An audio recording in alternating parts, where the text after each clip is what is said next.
All right, let's go ahead and do a news of the day type video. And if you've been all excited for some news on a restricted free agent, this isn't exactly that exciting news. Karpat has signed Jesse Puljujarvi. Now he has an NHL out, meaning that if the Oilers trade him and he signs a contract, and at any point, then he's good to go to the NHL. But for Puljujarvi, it's starting to increasingly look like he is going to spend the year in Finland, and he should. And I say he should on 2 points. First off, he's got to get his confidence back.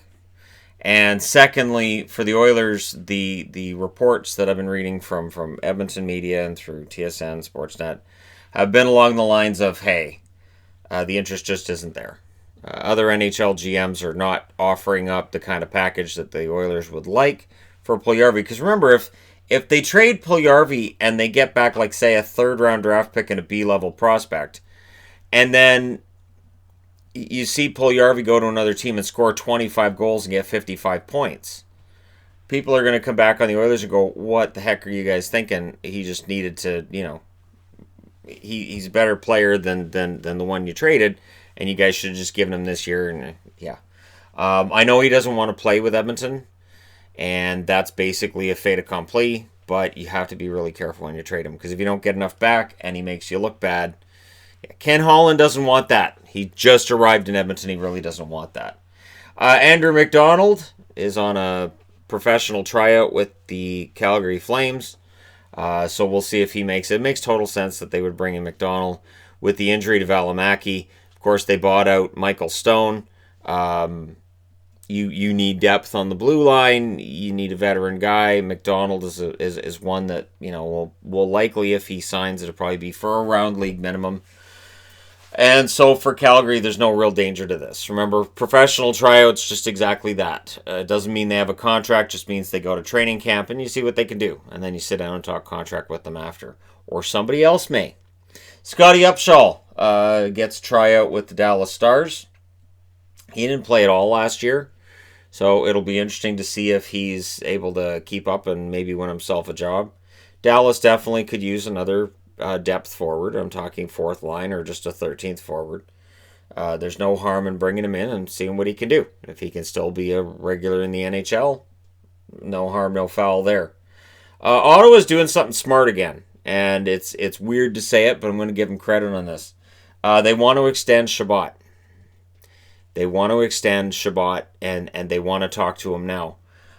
This is the right way to do it. These restricted free agents that are all sitting out there waiting right now on a contract, and teams are waiting on their players, this is not the way to conduct hockey business. So GMs should be more proactive with restricted free agents a year out. Don't wait until June to sit down and talk contract. There's two reasons you do this. One, you have the financial certainty. And then two, a player's value can go up substantially during their contract year. Marner in Toronto being a good example of that. A guy that if they had signed him last summer would have cost them a lot less than it's likely going to cost them now. Besser's another one in Vancouver that may very well have been cheaper if they'd signed him last summer rather than trying to sign him now. So Shabbat, trying to sit down and extend with him, makes sense because I think Shabbat is going to have a great season for Ottawa.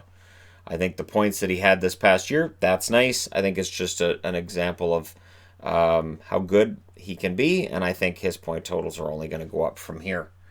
I also wanted to just throw out there, this is kind of funny because whether you're on Sportsnet or TSN, you'll see a lot of snippets, a lot of videos where they're asking guys, it's along the lines of, so what do you think of your new teammate?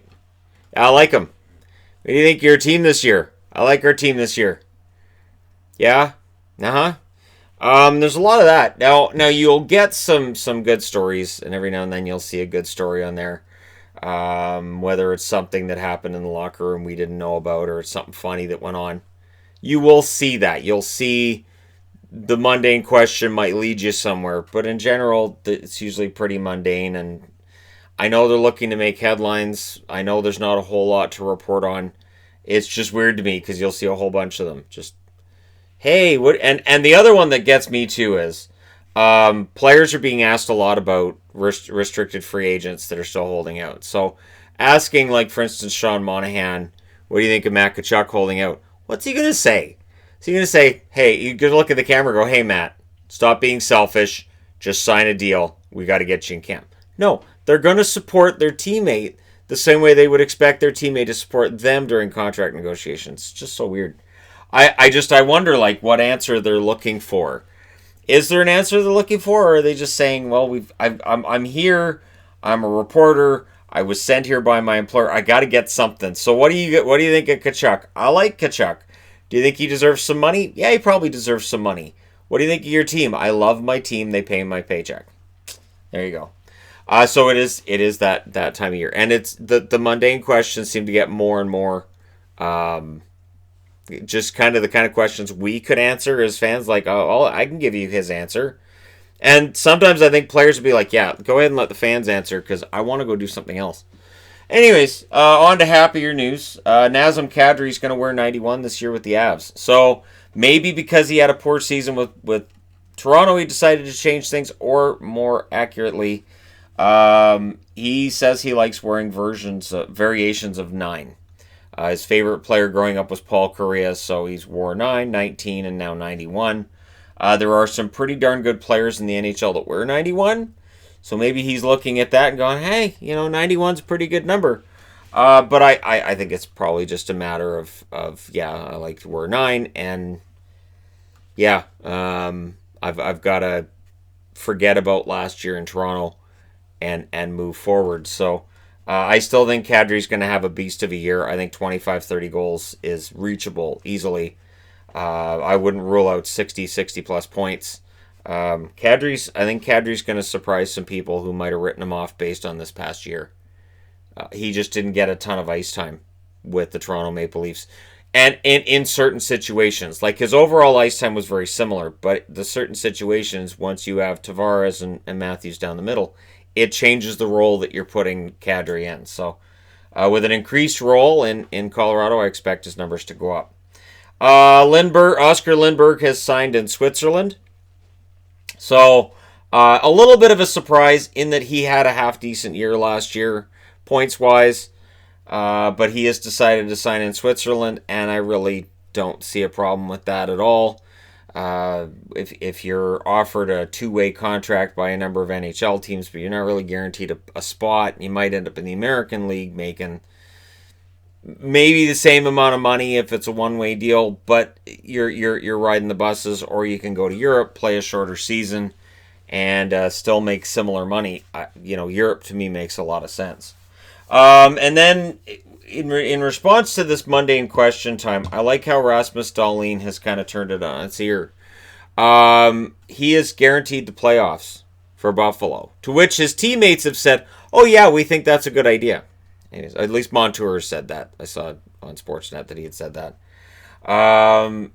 Guaranteeing playoffs, that's a ballsy move. The Buffalo Sabres have not made the playoffs in a while, and I like it. I do. I got to say I like it. I don't mind a little bit of confidence from a young player, especially on a team like Buffalo that's struggled for as long as they have. It's nice to see a guy with some confidence going, yep, I guarantee we'll make the playoffs. So we'll see how things turn out for Buffalo. They've got the star players, it would seem, to succeed. We do have concerns regarding their goaltending and regarding some of their overall depth issues, but we'll see. Things could work out pretty well. So big thumbs up to Dahlin for having the courage to kind of stick his neck out there like that. So we'll see what happens. Let me know what you guys think in the comment section below if you're a Sabres fan. Do you like having, a young kid going, yeah, I guarantee we'll make the playoffs? Or do you say, just hold off there. Just hold off. Because maybe you're a bit superstitious and the whole guaranteed playoffs thing kind of bothers you. Let me know what you guys think. Don't forget to hit like and subscribe if you're browsing your way through. You just happened upon this video. Thank you guys so much for watching, for all your support. I will talk to you again soon.